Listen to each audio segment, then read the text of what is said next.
Long time no see, everyone. I haven't made a Patreon in forever, at least a year. And with good reason. I had a baby, I've been busy. Um, but I felt like this would be a lot of fun and I want to get back into it. So I'm going to, lately, just for fun, when I had some free time on my hands, I learned the Phish song David Bowie. And I mean, I'm a huge Phish fan, it's no secret there.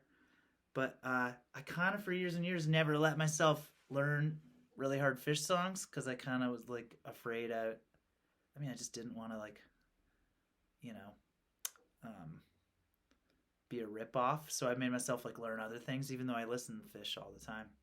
But it's just at this point in my life, if I get some time to play guitar, I'm just going to play something that's super fun for me and challenging. And so I always wanted to learn the Bowie part. I'm just going to talk about the two kind of complicated, crazy sections that happen in the song in a few different parts, broken up into 4 parts.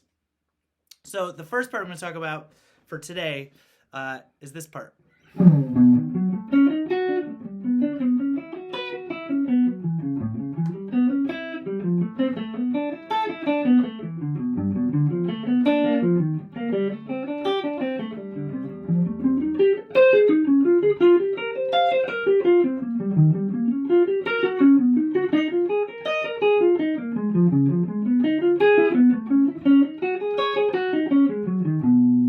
That's where we're going to stop. A lot of people would, to describe this section or any really crazy kind of compositional, section of a song, might call it through composed. It gets thrown around a lot. I don't think this is that. Through composed means that you don't really repeat yourself and it's just stream of consciousness. This is not that. It's super thematic and you're just moving it in what's called a cycle, I guess. It's something totally different. But that's a good thing because it actually makes it so that I don't have to talk about every single note I just played. I kind of just have to talk about the first couple bars, and then the rest, once you get that down, is simpler than it seems. So I'm just going to talk about this for a minute.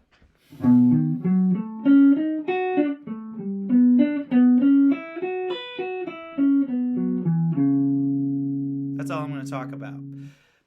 So, because once you learn that part, every time you finish playing that, you start on the 7th fret on a B note playing it. Every time you start playing what I just played again, you move down a whole step from where you started last time, and you just do it all over again. And you do it in B, and then when you finish playing what I just played, then you do it in A, then you do it in G, then you do it in F. Now we're out of frets. So actually, I meant before, by the time you get to F, there's no frets to play it down here anymore. So Trey goes up here to play it in the key of F. Then he plays it in E flat, and then D flat, and then he finally gets back to the B note that he started on. So he goes around in this cycle of moving down in whole steps until he gets back to the note where he started on, and then what happens after that is a lesson for another day. So here's what you got to know. So the first little piece is almost, think of B mixolydian in your head a little bit. It looks like it's contained within a B mixolydian scale, but it's like a little B major arpeggio, and then a flat 7, and then, so it's like a B dominant arpeggio, and then a C sharp and a D sharp, or the 6th fret and 8th fret G string. So there's little part 1. Okay, the next part's really cool. I would call this a very Zappa-y thing to do. So it's it's almost a G major 7 arpeggio, but with an A instead of a B in the 3rd. So it's just this little thing, all the 7th fret, B string, G string, and D string. It's actually like a little D major arpeggio. And then a G note on the 10th fret A string. From that G string, it's a little G major arpeggio. Okay, so B7, C sharp and D sharp, D major arpeggio, and then a G major arpeggio. That's actually a good way to think about it, is a D major arpeggio and then a G major arpeggio.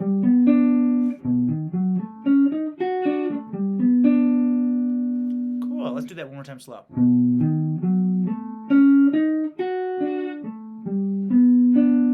Okay, after this you gotta like switch positions now, so we go over to almost like A major pentatonic.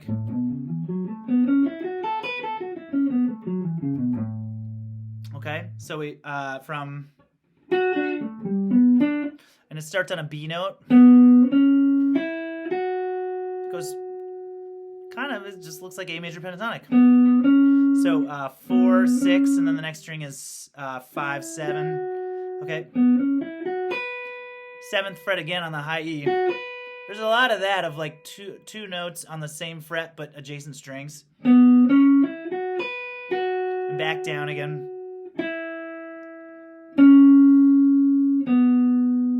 And then again, we would call it the interval of a 4th, but 2 notes on the same fret, but different strings. Okay, and then E, 7th fret, A string, and then 4th fret A string, C sharp. So all of that would be contained in an A major pentatonic scale. It's all in that. So it's kind of in like B land and then A land. But really, just think of everything I just did as one chunk that you need to know. Like get it to muscle memory, and then the rest is a lot easier for a while. So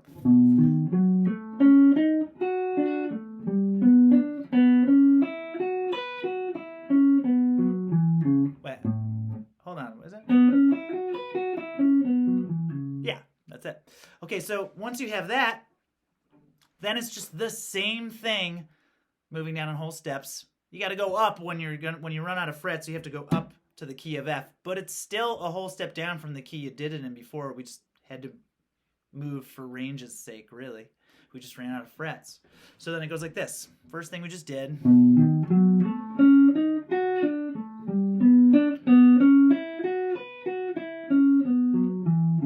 Okay, and by playing it this way, we're already set up in the new key we need to be in. So now we just start over from the beginning again, but in A instead of B. We're down a whole step now.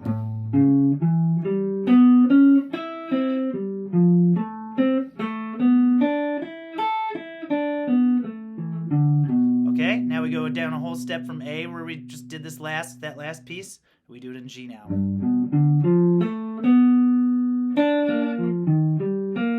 Now this part, you got to use a couple open strings where you normally have fretted, because we're at the end of our guitar.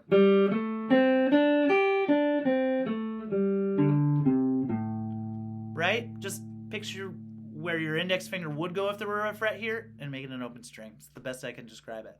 Now at this point, we just did it in G, right? The next key we need to do it in is F. It's not possible down here. And I watched in some videos of him playing it. He goes way up here, does the same thing. Still a whole step down from G, just up the octave.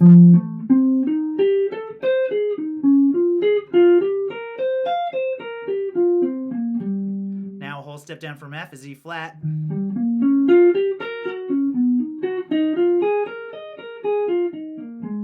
Then he does it in D flat, whole step below E flat. And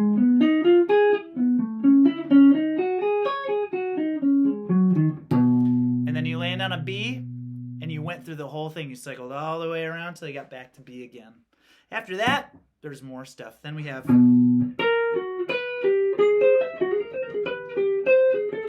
But I'm going to tackle that in a different video. Digestible chunks, you know what I mean? Let's do it one more time for fun. And let's do it with a metronome, too. The timing's interesting, if you want to think about it. I mean, the beginning part of Bowie is in 4, right? 1, 2, 3, 4. 1, 2. It's in a fast 4, 4. 1, 2, 3, 4. Right? What happens when he starts playing this thing is he adds... Well, I guess he kind of takes a quarter note away. I thought of it as being in 3/4. So I would think of it as, I'm just going to set my metronome here.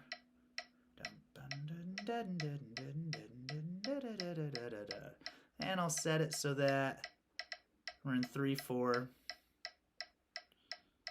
and one's louder than the other. So I've been kind of thinking of it this way. It makes the most sense to me. 1, 2, 3, 1, 2, 3, 1, 2, 3, 1, 2, 3. Okay? Let's see if I can do this fast. 1, 2, 3, 1, 2,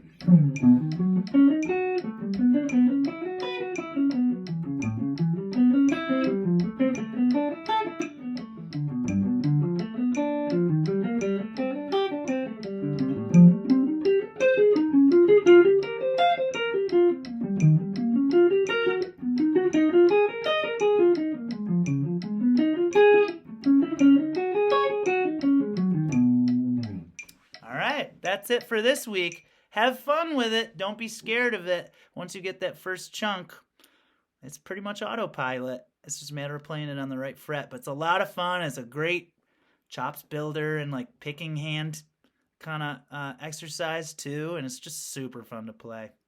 Anyways, enjoy it. Have fun. And I'll see you real soon with this crazy circusy stuff.